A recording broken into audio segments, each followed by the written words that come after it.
Ինչ է իսպանական ամոթը։ Ամոթի զգացում, որն առաջանում է այլ մարդու գործողությունների պատճառով։ Կարճ ասած, ամոթ ուրիշի փոխարեն։ Կարող է քո գործողություններում ամոթալի բան չլինի, բայց ուրիշ մարդու արարքից դու ամաչես։ Ընդ որում, կարող է ներկայել չլինես այդ արարքին, բայց տեսնես ու ամաչես, իմանաս ու ամաչես։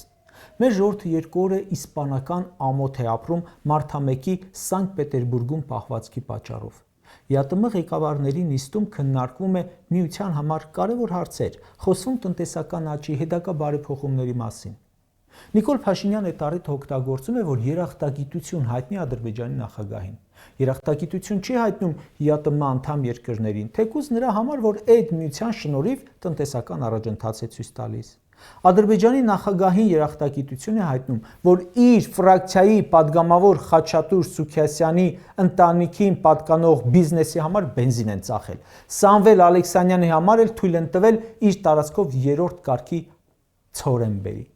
Գնացել բանակցել է Հայաստանի Հանրապետության փոխվարչապետը Ադրբեջանի պաշտոնակցի հետ, բայց ոչ թե գերի բերելու համար, այլ բենզին։